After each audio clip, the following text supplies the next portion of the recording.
शुरुआत करते हैं अशोक जी आपसे। आप तो भारतीय जनता पार्टी की सरकार में मंत्री थे, तो आपसे पहले पूछना पड़ता है हमको, ठीक है?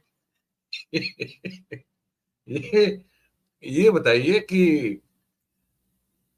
क्या आप प्रधानमंत्री के सिद्धियों पर क्या बात करना चाहेंगे? क्या गुणगान गाने हैं आपको? ये बताइए हमको आप। आपकी आवाज़ वो माइक अनम्यूट कर दीजिए। सभी को पैनलिस्ट को नमस्कार। जी। मैं इनकी रिजीम का नहीं था मिनिस्टर, मुझे अटल बिहारी वाजपेयी ने ज्वाइन कराया था बीजेपी। हिंदुस्तान की बहुत बड़ी रैली हुई थी, मैं मुलायम सिंह के खिलाफ चुनाव लड़के आया था। तब की बीजेपी थी वो, जो बहुत सी चीजें थी उस बीजेपी में। इनके बाद तो बहुत सी चीजें अजीब अजीब और गरीब हैं, वो बीजेपी में उस वक्त था। और ये जो बाद में बात बताऊंगा आपको, मैं एक बात कहना चाहता हूं, ये जो आपने वीडियो दिखाया है गुजरात का, जी, ये उनको असली जन्मदिन की मुबारकबाद है। और जी। मतलब इससे बड़ी चीज कोई नहीं हो सकती। और आपने बिल्कुल सही मौके पे, और गुजरात का वीडियो है, कहीं और का भी नहीं है। तो आप, मैं अब मुल्कों के नाम लेने से क्या फायदा, मुल्क तो मैं भी बहुत घूमा हुआ हूँ। मैं 14 साल हॉस्टल में रहा हूँ, हिंदुस्तान की बेहतरीन यूनिवर्सिटीज में रहा हूँ।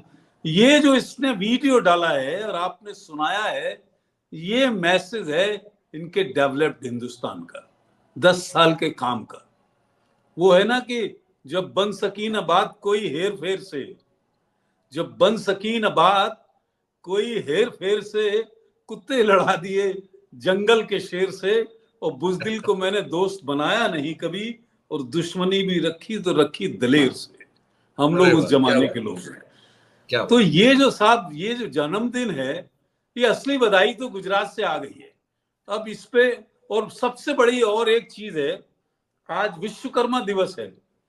तो कई लोगों को ये लग रहा है, क्योंकि अब अलग मुख्तलिफ लोगों को लगता रहता है, वो ये राजेश भाई भी बताएंगे, हंस रहे हैं इसीलिए, कि वो कई लोग समझ रहे हैं विश्वकर्मा जी हैं, शायद नहीं, विश्वकर्मा जी हैं। वो तो इसलिए उनपे कह रहे हैं अगरबत्ती, कि हाँ? विश्वकर्मा जैसे जैसे वो उनका काम है ना, वो स्थापत्य सब मतलब निर्माण करना।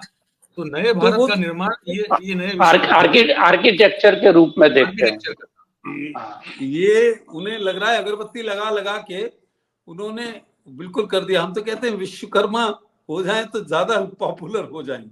तो मैं आपसे ये अर्ज करना चाहता हूं कि जी, देखिए, इकबाल तो उनका चला गया है, जी। और आपने एक दो चीजें नहीं देखी होंगी, बहुत एब्सर्ड बयान दे रहे हैं लोग।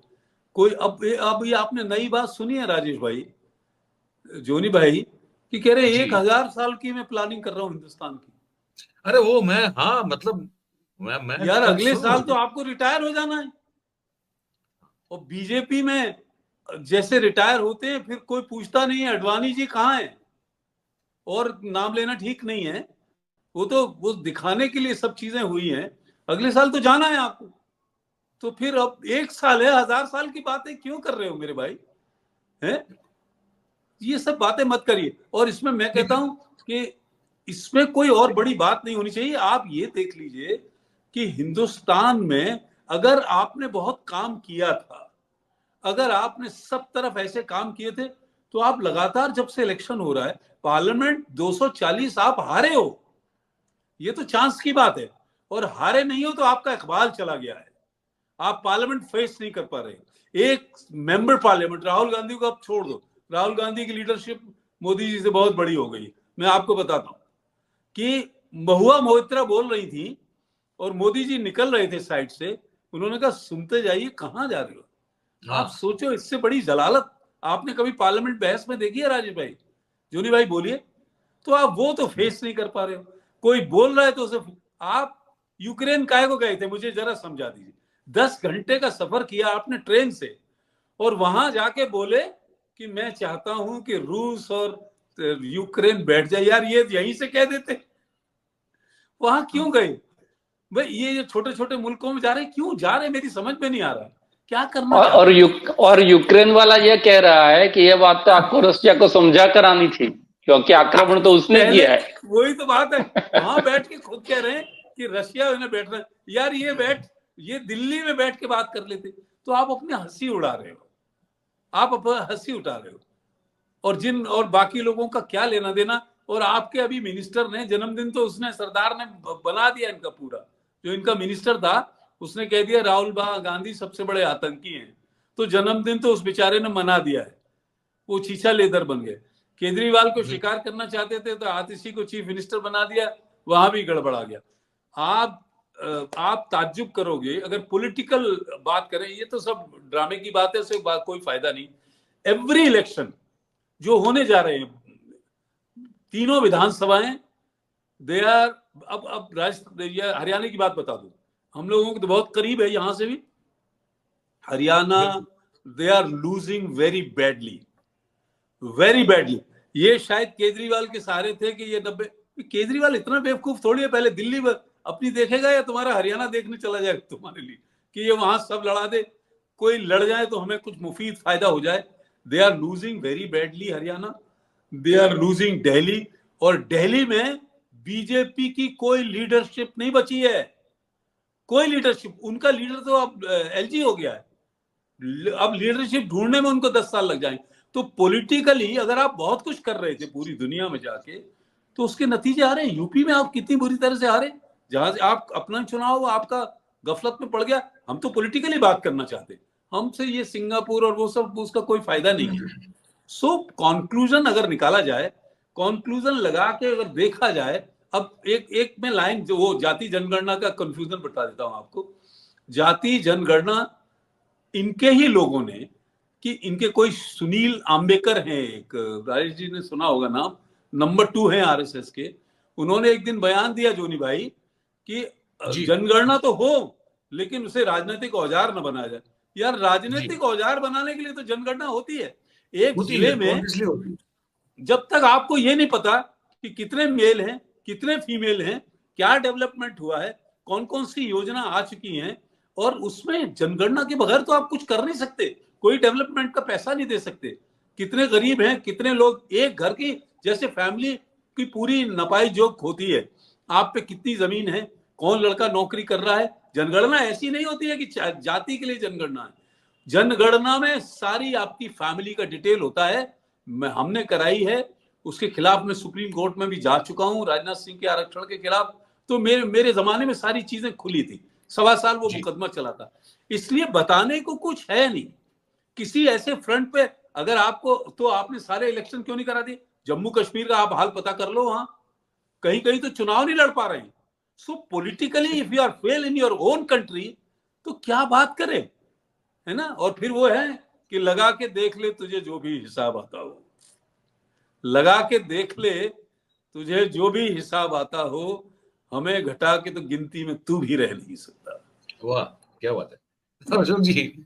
हम एक और सवाल पर, एक मुद्दे पर इसी से जुड़ा हुआ है, छोटी छोटी आप सबकी 5-5 3-3 4-4 मिनट की टिप्पणी लेगी, क्योंकि वो समय का भी ध्यान रखना पड़ेगा। कुछ अभी मेरे ख्याल से 18 मिनट का समय है अपने पास, तो चारों लोगों से मैं समझना चाहूंगा।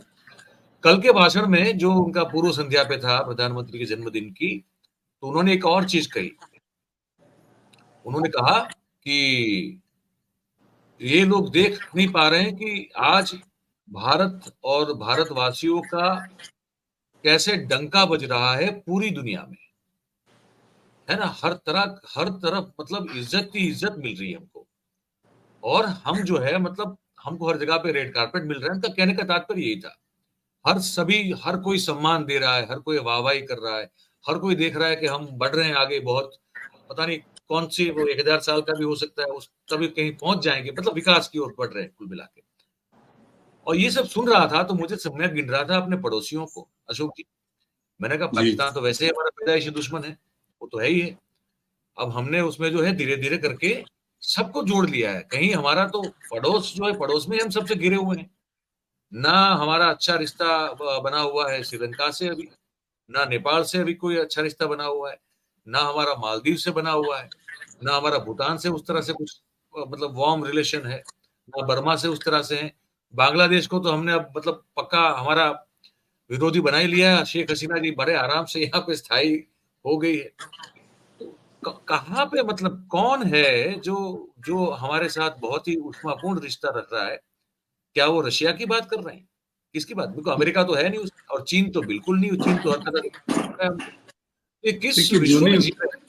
ये समझ में नहीं आ रहा जोनी भाई साहब। भाई, मैं तो इस जी बात से खुश हूँ कि जी गुजरात वाले लोग मोदी जी से जी संबंध कितने अच्छे रखे हुए हैं। वो पहले तो जी वो पानी वाला वीडियो हो गया, फिर आप जी तो जी बहुत उनके लाडले हैं ही।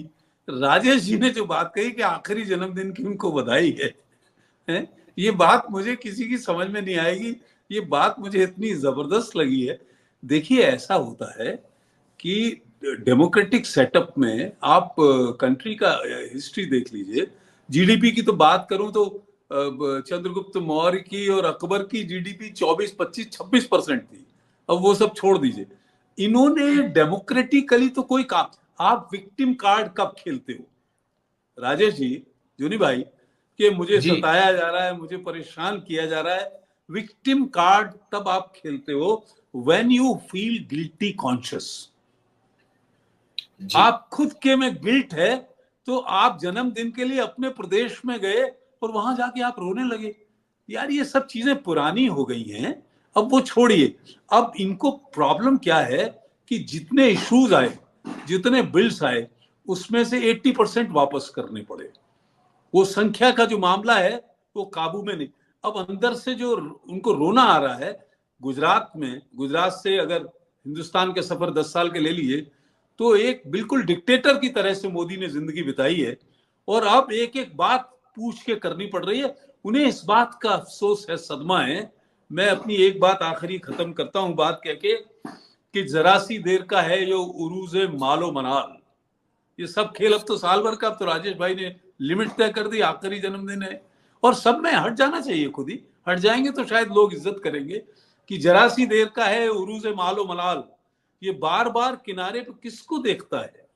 भंवर के बीच कोई हौसला उछाल के ले, न जाने कब तुझे जंगल में रात पड़ जाए, खुद अपनी आंख से शोला कोई उजाल के देख, जवाब आए ना आए सवाल उठा तो सही, फिर इस सब सवाल में पहलू नए सवाल के रख।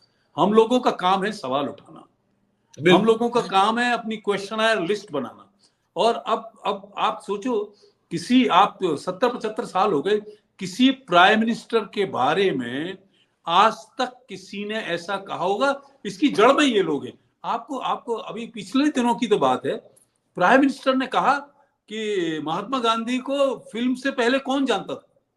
हाँ जिस कंट्री का प्राइम मिनिस्टर ऐसे बात करेगा तो फिर आप कैसे जवाब की उम्मीद करेंगे? ही इज कॉल्ड, मतलब फादर ऑफ नेशन है। आवाज चली गई सर आपकी। अशोक जी की पता नहीं, शायद नेटवर्क का कोई इश्यू हुआ है। वो शायद जुड़ ही जाएंगे मेरे ख्याल से 1 आध मिनट में। हाँ जी जी अशोक जी, आप पहुंच गए वापस। मैं ये कह रहा हूं, अगर ये बातें नहीं हैं तो आप कहां आ गए? आपकी रेटिंग पहुंच देख लीजिए ना क्या हो रही है। आपके गुजरात में वो वीडियो बना रहा है, ये वीडियो छोटा, ये असली गिफ्ट है जन्मदिन का। और ये बेरोजगारी नरेंद्र मोदी के साथ चस्पा हो गई है, चिपक गई है। दो ही मुद्दे हैं, जाति जनगणना और बेरोजगारी। इसका सामना मोदी कर नहीं पाएंगे, ये मेरी आखिरी बात है। और मेरा सेंटिमेंट तो यही कह रहा है।